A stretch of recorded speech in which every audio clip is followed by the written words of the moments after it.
to the sidelines. Has a man wide open. It's tipped. It's picked off. MJ Devonshire. Got face. He's going to take it to the end zone. Pittsburgh takes the lead. He loves those moments. It reminds me of last year in the Garden against St. John's. And guys just stepped up. Blake hits a what the hell three. You know, we're like, what are you doing? And he's done that all year. Klicka out to Bizzario. It's over. The Pitt Panthers have upset Wisconsin. Anybody if he hits his field goal. Up and got it. Sauls does it again.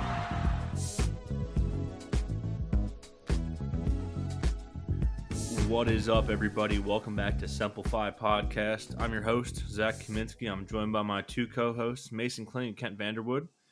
And before we get started today, if you're tuning in, you don't follow us on Twitter, please do so at Simplify Pod. That's where you can get all your latest updates and all the jokes I think about when I don't have a mic in front of my face. So you can do that. Now that important info is out of the way, Mason, how are we doing tonight? Doing well.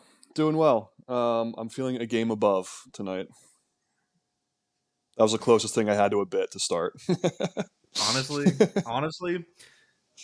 it made me chuckle. And Yeah. We'll get into it. But what the fuck is that? We're gonna do like a live reading on the podcast of what the fuck this sponsor is for the bowl game. Spoiler alert: we made a bowl game. Kent, how are we doing tonight? Good. I did not have anything as good as that, so I'm just gonna leave it at that. Ken, you can be feeling a game above too. He's a game below. I'm feeling 33. After is that what we were ranked in the AP poll? Pitt Basketball is 33rd in the AP poll now after losing by 33 to Mississippi State, I believe. That's a nice touch. But we will get to basketball in a little bit. Real quick, want to hit some notes. Excuse me. So, first, shout out to Pitt Volleyball. They have made the Sweet 16 for like the 5th or 6th straight year in a row. They will be playing Oregon this Friday, I believe. This Thursday. It's kind of an early game, so it's like you have to watch it at work. So it's very strange. And then the Final Four will be on Saturday. Or Final Four. Elite Eight game will be on Saturday. They swept their first two matches against Morehead State and Oklahoma.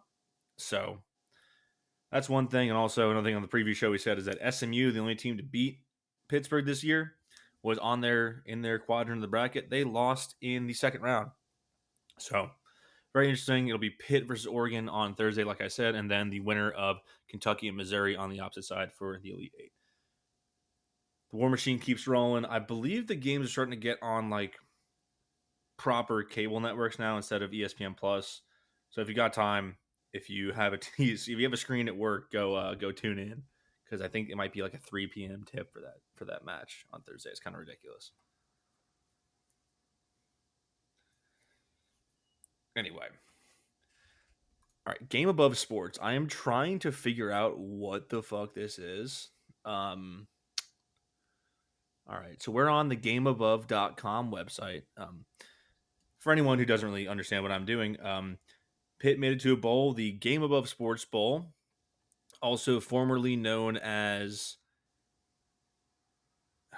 what was it? It was the Quick Lane Bowl and the Little Caesars Pizza Bowl, and it's the one played in Detroit. We went there 5 years ago, I think. 2019. I just want to say a 7-5 Pitt team went into that game, won, and then won the ACC a couple years later. So maybe Pitt football is a history that repeats itself. It truly is. I mean, I'm not super excited about the bowl game that we got, but it is another chance to watch some Pitt football. So we knew it was coming. We knew we've been bowl eligible since literally week 7, but I still thought we would get a bigger draw than this. I gotta say. It happens when you lose 5 straight and you lose your starting quarterback and all that shit. I don't really care. Honestly, bowls don't matter in the long run. They're just a fun game. The day after Christmas, you're at home. Hopefully, you're watching this game. You're just relaxing. My big thing is who cares if we win, we win. It'd be nice to see them win, especially because they're playing a MAC team. We'll do a preview later, but they're also a 7-5 team. And they went 4-4 in conference, so that is something to watch out for, I suppose. I don't have anything else on this game. It looks like Game Above is some sort of investment company. They're a philanthropic brand under his family office, Capstone Holdings Incorporated. He's a big EMU donor, Eastern Michigan, the team we beat in that bowl game.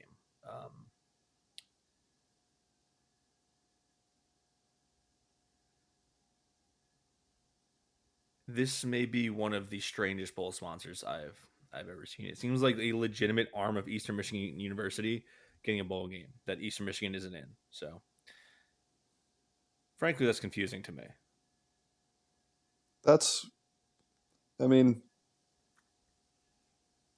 There's the Snoop Dogg Bowl, so. There's a Snoop Dogg Bowl? I think there's a Snoop Dogg Bowl. There's a Snoop Dogg Bowl. It is the Snoop Dogg Arizona Bowl. Which is also another MAC school. Oh, that's the old Barstool Bowl, right? Yeah. But the Game Above, it's from what you're describing, it's just kind of like a smoke and mirrors corporation that has a lot of money to be able to sponsor a bowl game. Pretty much. I mean, it's kind of like Acrisure, right? It's just kind of a nothing company that just got their name on a stadium. Like, at least MetLife is it's a shitty name, but it's at least like a company you can know about. Like, so it looks like this guy Keith Stone is the chairman. Clearly, his wife, what looks like, is the co-chair. His wife is also the host of the Mentors and Moguls podcast. So we have some competition in this space. Do you think they're giving bowl game coverage on the Mentors and Moguls podcast? Go give that one a 1-star review.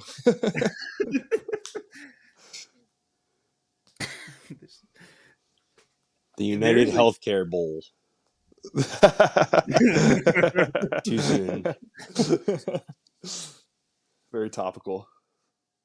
Dude, the NCAA site doesn't have the sponsors on it, so I can't look at any of the other funny sponsors for this. You gotta look at I'm looking at the Yahoo breakdown of the bowls. Is it the Yahoo It's breakdown? thorough. It's by date too. I am sad though. I will say, Duke's Mayo Bowl was really my hope, and Virginia Tech goes there instead to face Minnesota. Yeah, I saw a lot of people had us against UConn in the Fenway Bowl too, which I think is a cooler bowl, but it'll probably be better football being played in Ford Field than at Fenway Park. Yeah, I'd rather see them play UConn just because we were in the same conference for like a decade or something, but I don't want to watch a game in Fenway Park. That's yeah. I forget who it was, but I was tuning in one year. It's like, this is one of the crappiest camera angles I've ever seen. But it's also crazy how good some people are at marketing their bowl. Like, we were hoping for Duke's Mayo Bowl. I feel like they do a really good job promoting it. Like the Pop-Tarts Bowl does a really good job. Game Above Sports does not fall into that category. no. I guess the Guaranteed Rate Bowl is now just the Rate Bowl. guaranteed drop their sponsor. The rate is no longer. It's just a rate. It's no longer guaranteed. It's about keeping expectations manageable. If you can get a rate, it's fine. We're just not going to guarantee that.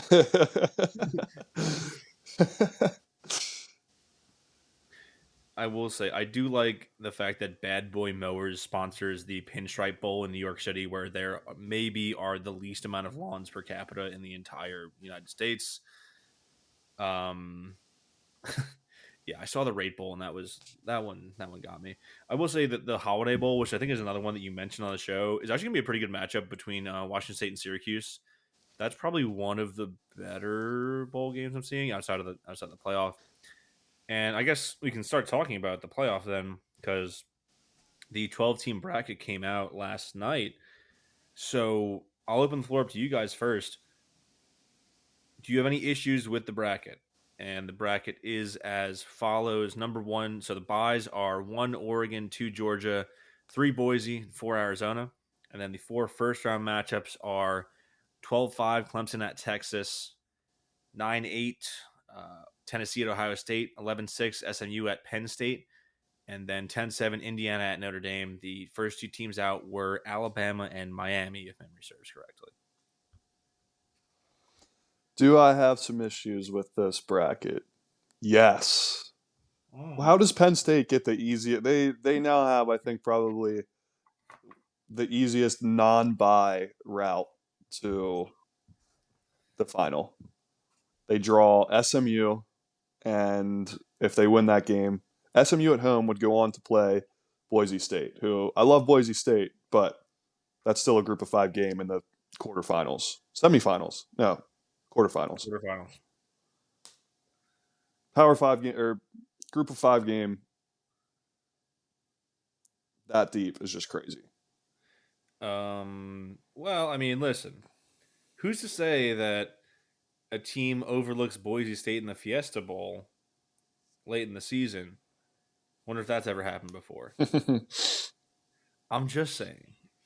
No, I mean, I guess, yes, I have a problem with Penn State having a fairly easy path to at least the semifinals. You kind of got to see what happens on the other side of their bracket. But in terms of SMU being the last at-large, I think they actually got that right.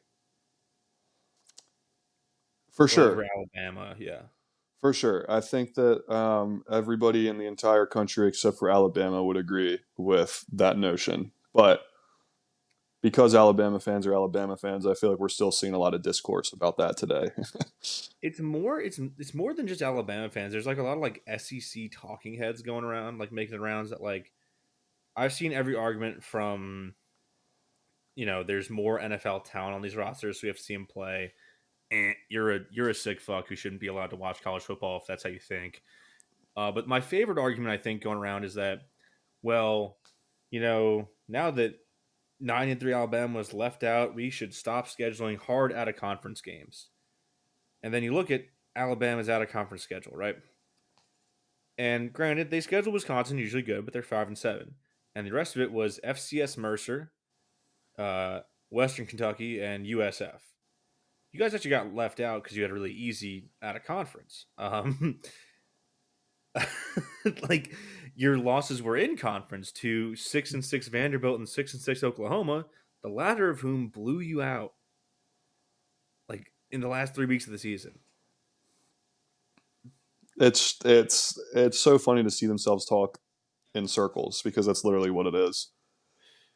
Yeah, I don't think they really have any argument. Like, if they actually had like a marquee game out of conference, like, funny enough, Clemson kind of got the benefit of the doubt because they had Georgia and South Carolina out of conference. If they had scheduled like G5 equivalents in those states, Clemson might have a bye right now. So, but it also kept them in. So that's another thing. But I'll say one thing. I think they got all the teams right. I don't love the seeding of Texas and Penn State getting home playoff games. Because I would argue that even though they won more games, which I think is more important, they actually have kind of less impressive resumes than like honestly Alabama, because Texas beat like one team over 500 the entire year, and that was or 500 or better. I believe that was Vanderbilt by 3 points, and they beat A&M by 10 at home. Every other team they was under 500 that played in conference. Similarly, like Penn State, their two big games of the year, they lost both of them to Ohio State and Oregon. Now, I get why they did it, but I don't, and I understand you don't want to punish them too much for making a conference title game, but I don't think their resumes are that impressive outside of making a conference title game kind of by default. I agree. I think the other part of that too is it might have been a little bit of a different ranking if they just like Penn State. I don't know how it would have hashed out if it went this way, but I think you would have had a better idea of if you just ranked the 12 best teams instead of doing the conference champs getting a bye. Like I think that threw a wrench into things that kind of forced their hand to that. Yeah, I guess, but I mean, it's pretty simple. If there were no buys, it would be one Oregon, two Georgia, three or I guess three Texas, four Penn State, which just going off because they'd have Boise and Arizona under it. But my contention with that is that I don't think they should get rid of the auto buy for conference championships, because without them, what do those games mean? They're just an opportunity to actually make your seating worse if you lose that game. So there has to be some sort of incentive to actually have a bye if you win your conference, I believe. Yeah, I agree with that too, because it was like if they had left SMU out, theoretically anybody moving forward should just sit out of their conference championship too. That was the other good reason SMU made it in, was it was like they were basically already told the week of their conference championship that they were in if they didn't play, and they decided to play and they lost. So if they had gotten thrown out of the playoff for it, that would have, I think it would really incentivize teams to sit out next year if they're sitting in the same position. So I guess that's fair, and there's no good fix for it. But like now we are in a situation where teams like Penn State get a better draw than say like I don't know, almost I get like Oregon still has a bye, so that's a better draw. But when you look at who Penn State has to play to get there, that feels like more. I don't know. It's just tough. I get what you guys are saying because you do want conference championships to mean something, but like Arizona State probably doesn't deserve that. If you just ranked them, I forget where they came in, I think they were like but 13th or something. like they probably wouldn't have got that fourth spot. So there's definitely some good and bad to both of I think those. I think the major thing is that I definitely like this system more. Like, cards on the table, I like there being 12 teams more. I think all these first round games, quite honestly, look like they're going to be bangers. I love the on campus playoffs. I don't love the bowls in the second round, but whatever. I can live with that. My thing is that this format was perfect until they realigned the conferences right before this season. Like if the Pac-12 was still alive and Oklahoma and Texas don't jump for the SEC, I think this looks a lot different. Like, honest to God, one of the ways to really fix this system and make it like just better looking and feeling, because like, you have a possible Ohio State Oregon rematch. Like, that sucks. I don't want to see that twice. You could have an Oregon Penn State rematch. You have an Ohio State Penn State rematch in the title game, which I guess is maybe unavoidable. But if you don't have 16 teams in the conference where 3 of them end up with 1 loss or fewer, I think that's one of the real issues is that many of these teams, especially in the SEC, like, well, I guess we ended up getting a lot of teams that already played each other, but too many teams in conference didn't play each other prior to championship weekend or potentially the playoff. You know what I mean?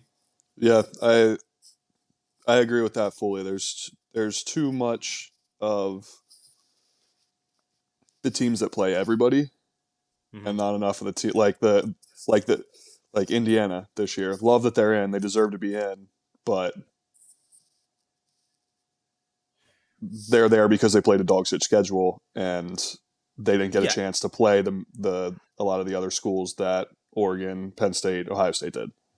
yeah, and it's just a fact of just having fucking 18 teams in conference. Exactly, It's ridiculous. exactly. And if you're gonna have that many teams, like at least the Big Ten has a 9-game schedule where they try and get some like better games in. I mean, it's also hard to win 11 games in any given year, you know. But the SEC and the ACC, especially, I think they need to start looking at like 9-game schedules. There are too many teams in both of those conferences to where, like, famously at the end of the regular season, I ended up working out, but none of Miami, SMU, or Clemson played each other in the regular season. It didn't end up being an issue because Miami kind of pooped themselves, but I don't know. I think we're getting off topic. Back to the playoff, the actual bracket we have. What's the game in the first round you guys are most looking forward to?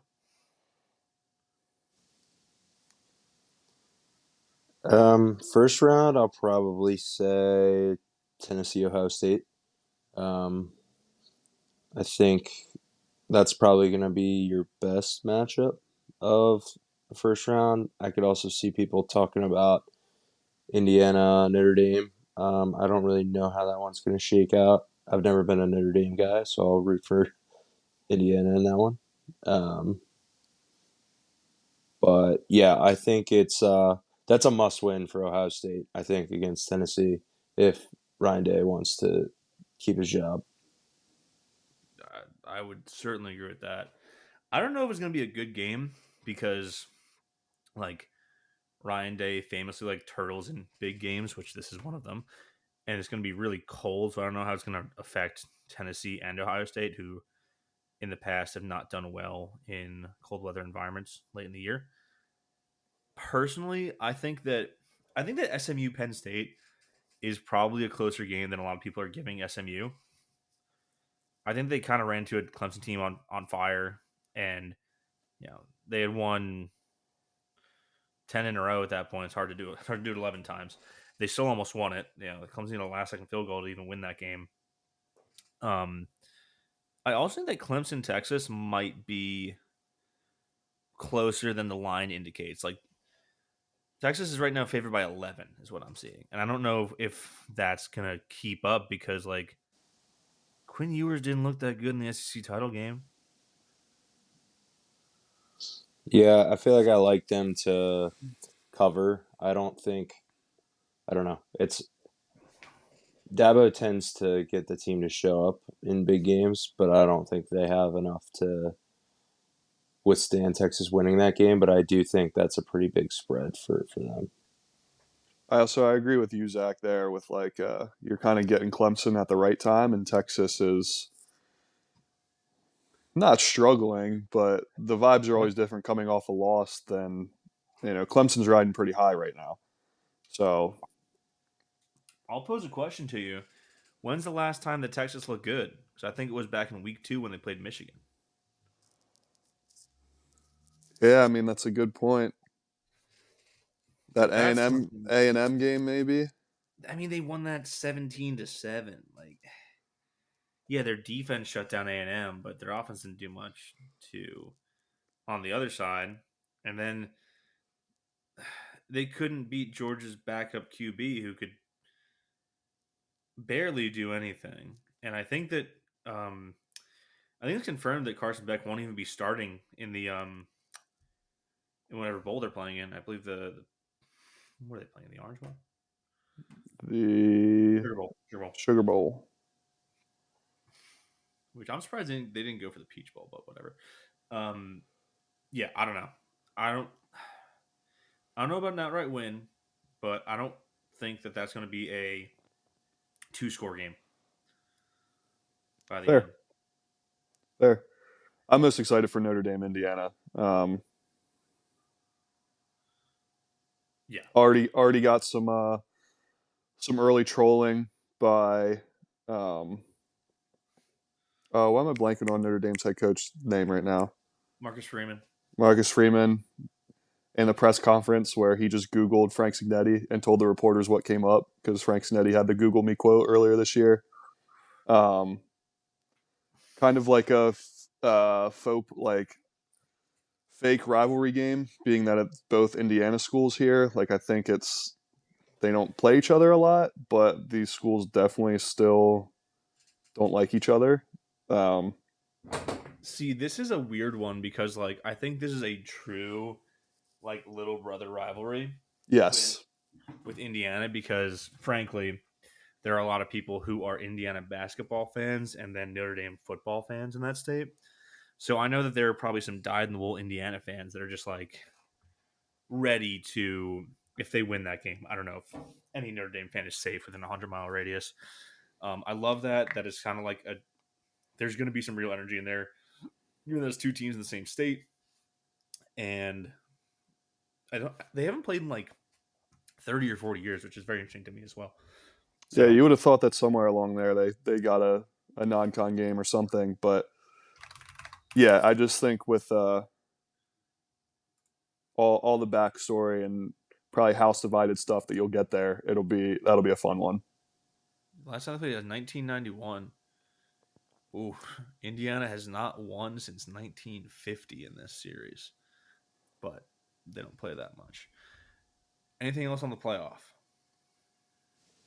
One last thing I'll say is I feel like I don't know how this is going to go, but there may be some kind of straight chalk, I'll say, in this first playoff, and then people are going to be all up in arms about how the 12-team playoff stinks and should be like we told you so. It shouldn't be 12 teams because it's only the top 4 teams that really matter. But I disagree for a lot of reasons, but one of which I think as the 12-team playoff continues over the course of years, you're going to get some more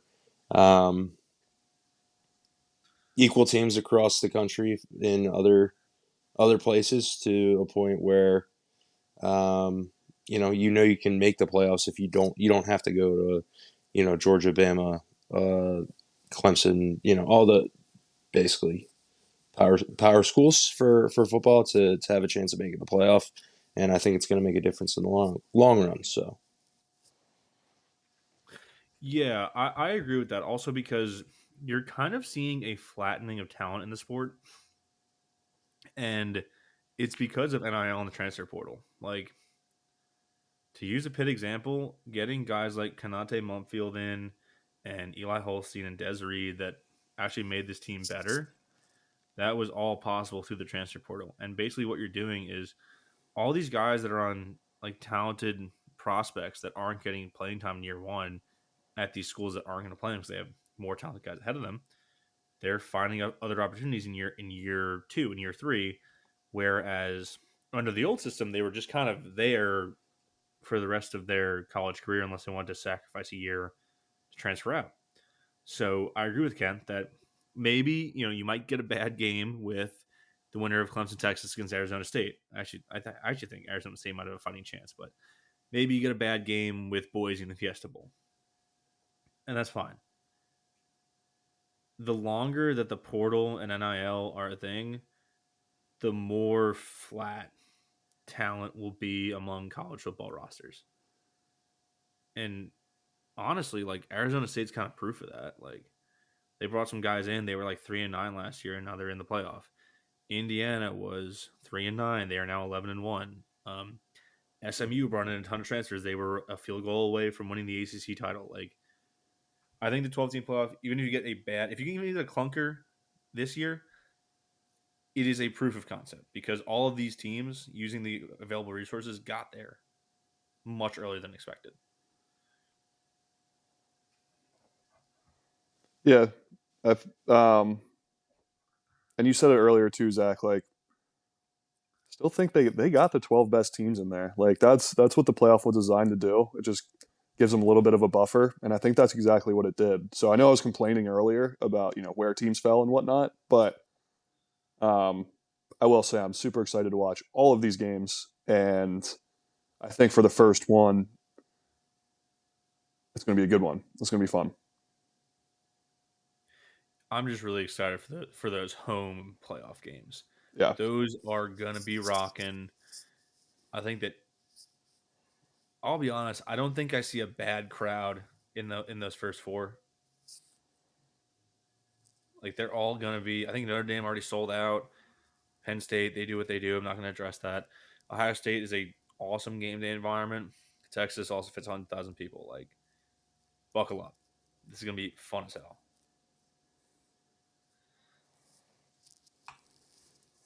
All right. Is it time to talk hoops? One last thing on the bracket. Mm-hmm.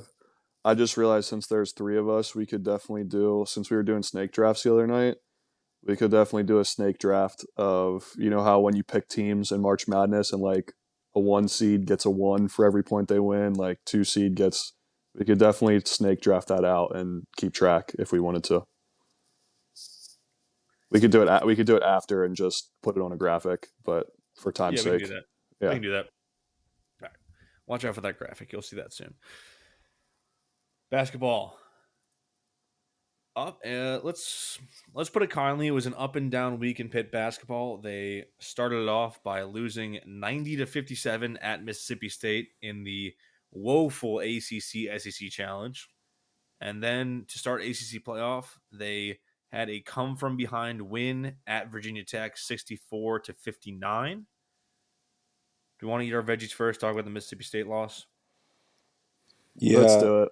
let's All right. let's break it down. To me, it wasn't really an up and down week. It was a down week. Really glad they pulled out the win on Saturday, obviously. But yeah, this Mississippi State game, dreadful.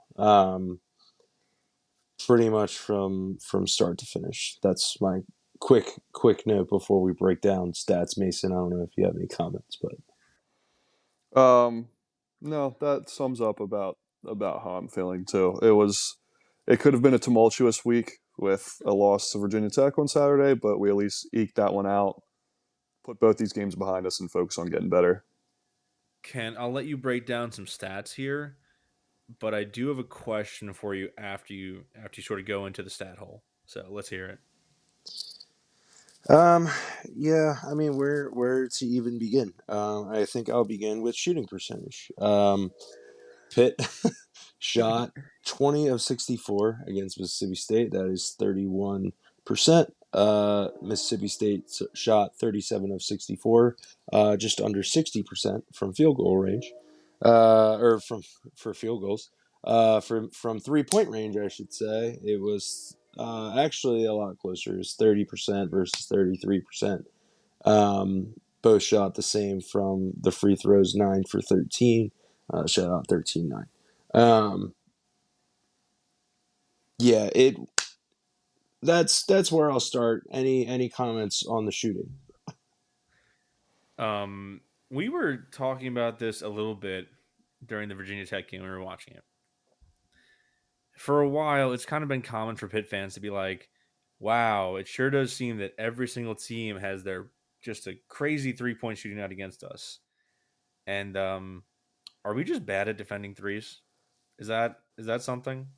Because I feel like there's a lot of time like there is pretty good defense on threes, but are we just bad at it?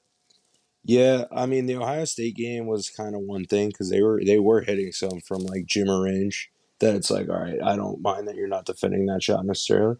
But yeah, it's been recently the last couple games they really have not.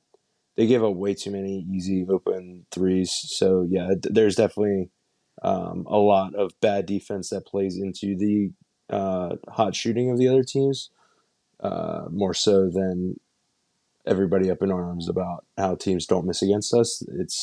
partially there's a reason for that. I'll also say that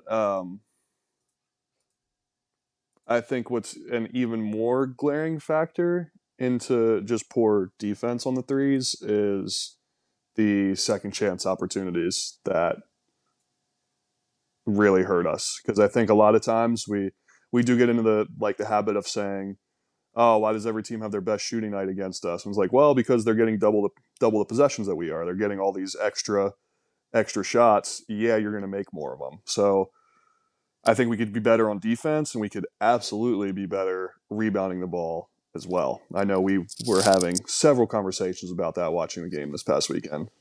Yeah, Mississippi State game. That is beyond the shooting. Rebounds is going to be your next most impressive stat of this game.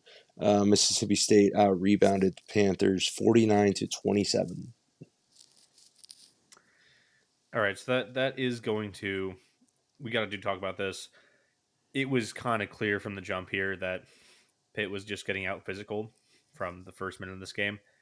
And it was so bad that, I mean, do you just chalk this game up as a clunker and move on? Or is it just like, is this just the way the team is? Yeah, I mean, I think initially you have to. That's the only way. Throw it away. Obviously, was not our night. But the effort on the glass, like Mason said, they got so many second chance opportunities, so many offensive rebounds and putbacks. They were just getting absolutely bullied. Like it was just frustrating to see that it was like they got punched in the mouth essentially at the beginning of the game, and you were just kind of waiting for somebody to step up and answer. And besides Jalen Lowe, there was really nobody that stepped up and did anything in this game. He led with 19 points. Nobody else was shooting the ball well at all. Nobody was fighting for rebounds. Nobody was forcing turnovers. Not just nothing. There was just no fight really, and it just kind of seemed like they laid down.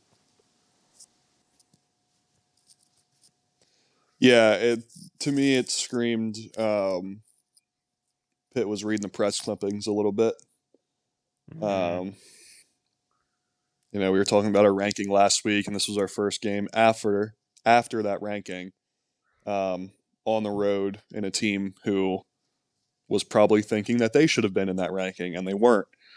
And they just played with more physicality, more want. It wasn't just the rebounding in this game. It was a lot of the just like 50-50 loose balls, too, that they felt like they were a step quicker to. Like, some of that's going to be the home court advantage. But I think some of that, too, was us needing to be a little bit humbled. It looked like varsity versus JV at points. It really did. It was like they've been in the weight room a lot, and we're just, I don't know. I think we just got weird in that game. Yeah.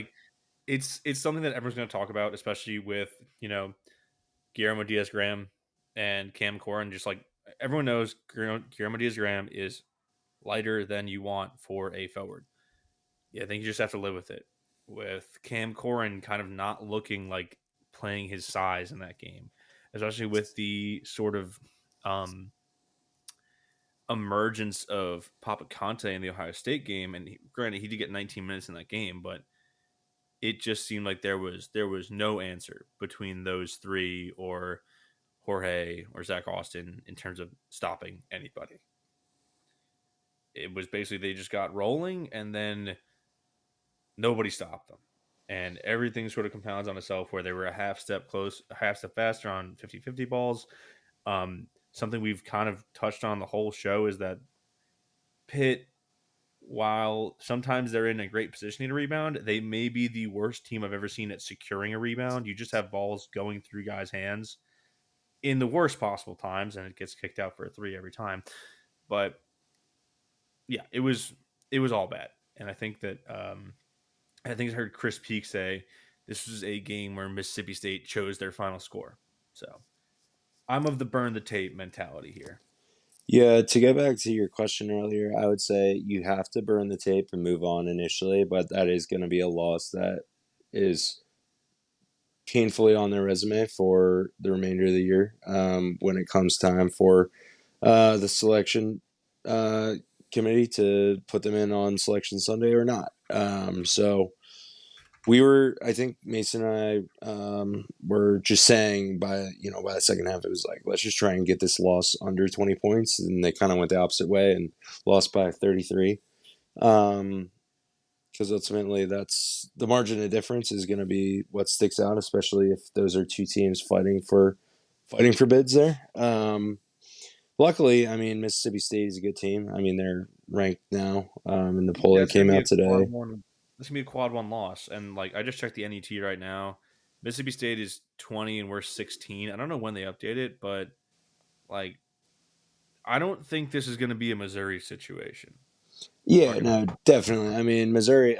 Missouri is a much worse team, or was a much worse team last year than I anticipate this Mississippi State team ending up being. So yeah, it's not that bad by any means, but it was they got exposed. But yeah, like you said, burn the tape. I was hoping they were going to come out a lot better than they did on Saturday to answer, and we'll get into that one as well. But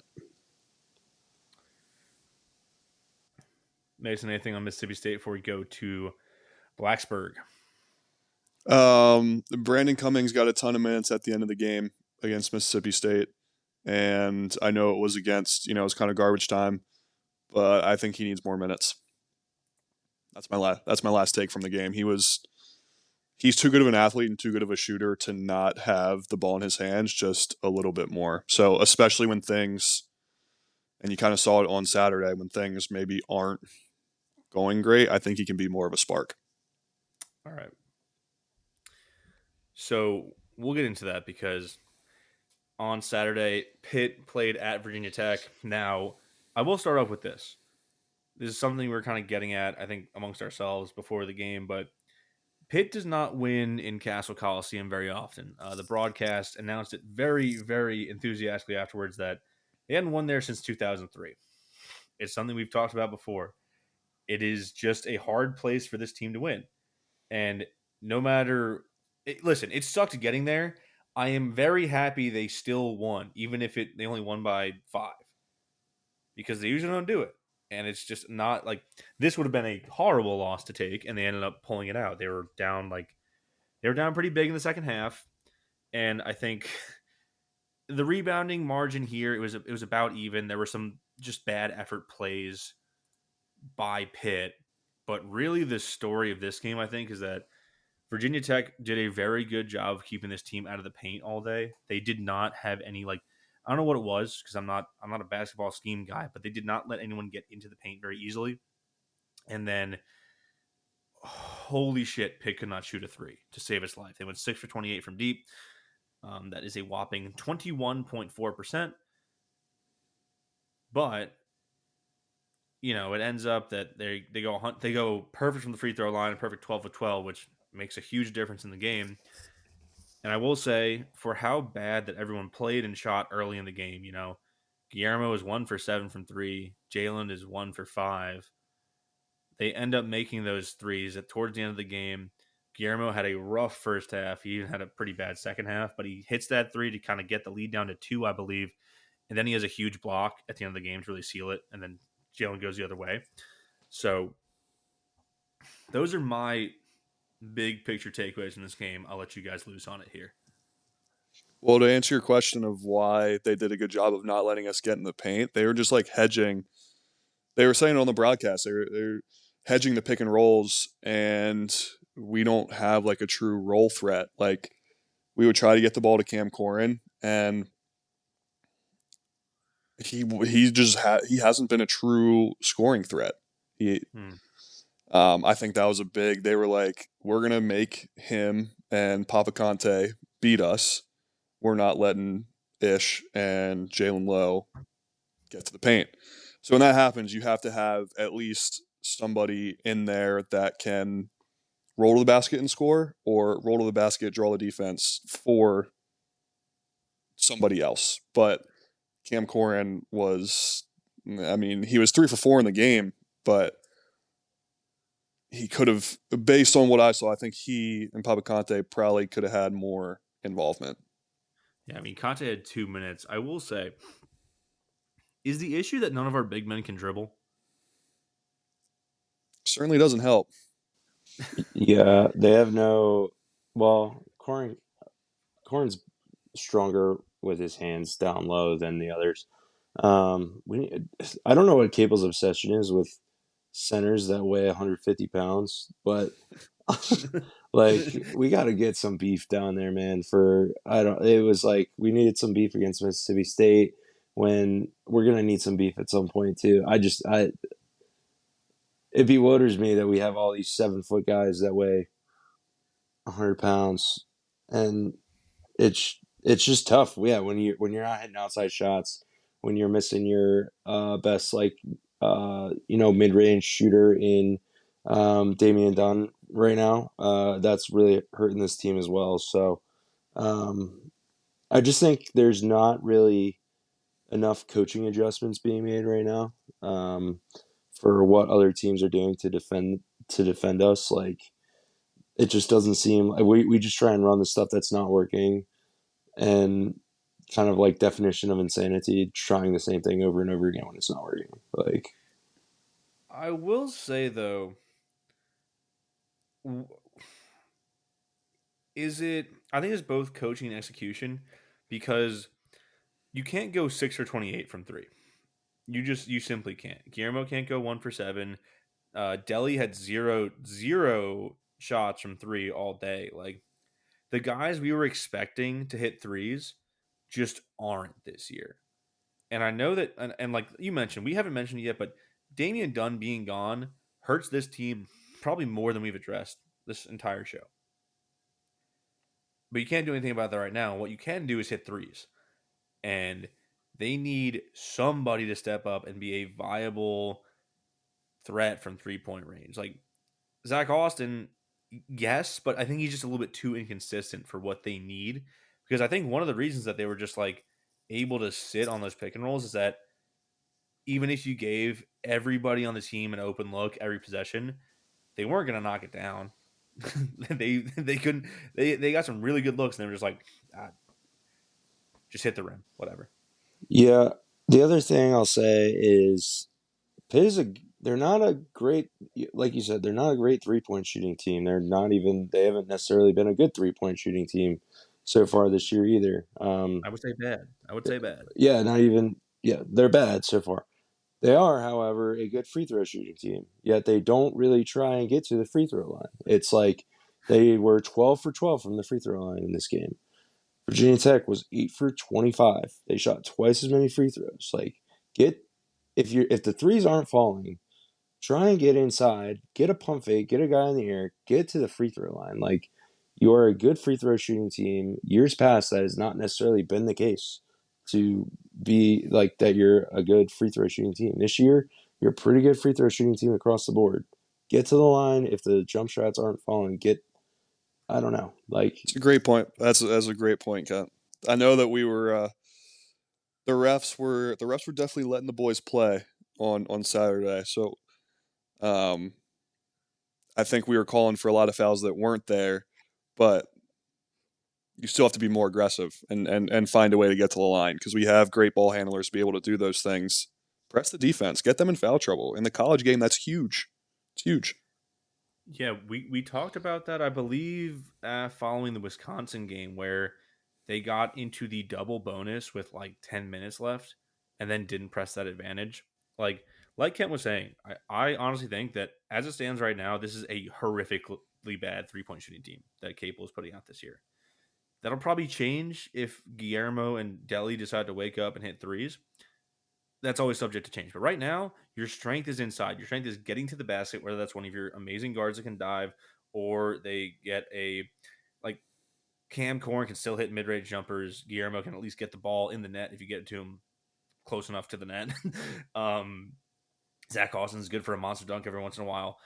Just get inside. Get your foul numbers up, and get to the line, because that is the strength of this team. They need to play like what would you call like mid 2000s just get to the rim ball. Just play like you're in the fucking Big East, like you're putting out a bunch of plumbers and you want everyone else to be scared of you getting to the fucking rim. Yeah, Booty ball.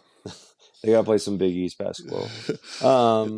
Also, stat correction, that was Virginia Tech's 3-point shooting line. I thought that sounded wrong when I read it, but I read the wrong column. So, asterisk. Alas, I mean, the sentiment's still there, though.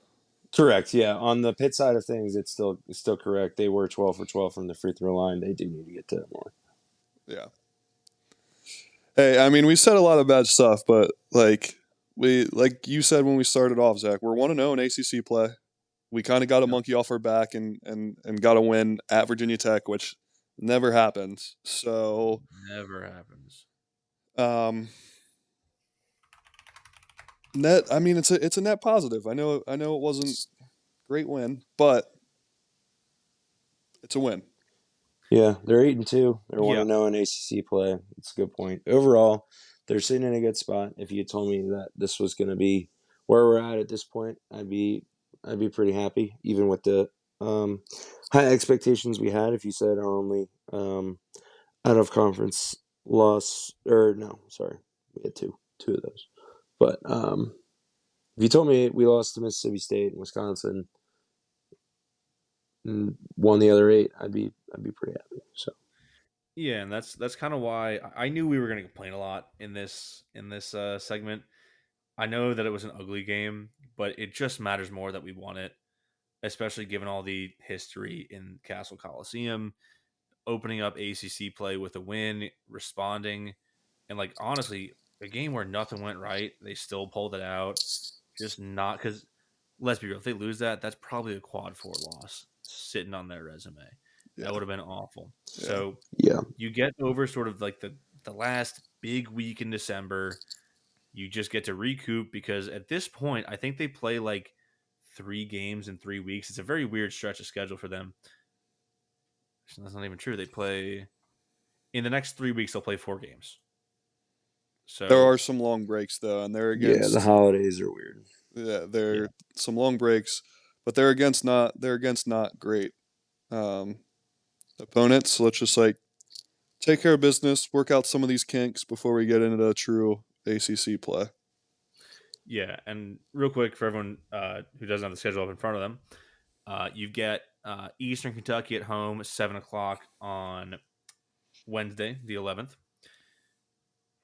Then before Christmas, that Saturday, the 21st, you get Sam Houston at home at 1:00. And then after the holidays, New Year's Day, you get Cal at home and then Stanford on that Sunday. And then obviously leading up to that big Duke game at Duke on the 7th. Possibly a Damian Dunn return, but basically now that you kind of know, I think what we've done in this episode is establish what the issues are with this team, right? Physical presence, rebounding, 3-point shooting. You now have 4 games, 2 of which are bye games and 2 of which are against lesser ACC opponents. It is time to use these 4 games to try and correct all that you can before a huge matchup at Duke to really kick off the ACC schedule. Yeah, and then I think moving forward, I liked Mason mentioning I would like to see Brandon Cummings get some more minutes. I think he is a very talented player and brings a lot to the table for this team where they're kind of lacking right now. In accordance with that, I would also like to see Guillermo Diaz-Graham get a lot less minutes. He's been playing some horrible basketball. If he's not hitting threes, he's not offering a ton of value, and he's not hitting his threes. He's 1 for 7 on Saturday and has not been shooting well up to that point. Before that, a little lineup shakeup might be good. Also, if you're gonna shoot 28 threes and Delhi's not taking a single one of those, that's probably also an issue. I'll say that I think Guillermo's eventually going to hit threes. I don't know what's up with it, but I think you're right that if he's just not hitting threes, you gotta get him in a space where he can't hit threes before you even put him out of the court for large stretches. With Delhi, he's he's shown flashes of being a really good scorer, and then has some of the most maddening moments where he will not take an open three, try and dive to the basket, and then the ball ends up bouncing off his shoe for some reason, and he has like the worst turnovers of all time. I think that, Mason, you're probably right that Brandon Cummings gives us the best clip for a 3-point shooter. I think he has right now the most effective 3-point shot on the team. Yeah, I mean, he only took 2 last game. Last game, he didn't make any, but Nobody was making any. exactly. I mean, I think he's just a more of a spark guy. He brings more energy than Delhi does. And obviously, I mean, Guillermo, if he's not hitting them, like Kent said, that's sometimes you gotta play out of a slump though. So that's why it's such a good thing that we have these games coming up, because I definitely could see Guillermo playing out of that slump. I could see Delhi getting even more comfortable playing, in the college game and buttoning things up. So I think they did a really good job at throwing this out of conference schedule together, because they kind of couple cupcakes at the beginning, some really good opportunities to win quad 1, quad 2 games in the middle, and then another soft stretch before ACC play. So I think it does actually bode well for us. Perfectly said. Anything else on hoops before we get out of here tonight? Nothing from me. Yeah, I think we kind of hit everything. Just a reminder, if you like the show, follow us on Twitter at Simple5Pod. If you're a volleyball fan and want more in-depth coverage, check out the episode I did with James Santelli and Mascabaloni last week. And then go ahead and watch the game at 3:30 this Thursday on ESPN2. I didn't know the channel off the top of my head, but it's back on cable TV, and it's easier to watch than ESPN+. Now, that being said, thank you for tuning in for 2 Simple 5 Podcasts. Like I said, if you liked it, follow us on Twitter at Simple5Pod, on Instagram at Simple_5. Rate the show 5 stars. Give us a review if you liked it, and follow us on your podcast app of choice. We'll see you next time. Hail to Pitt. What's the mascot that we're playing next?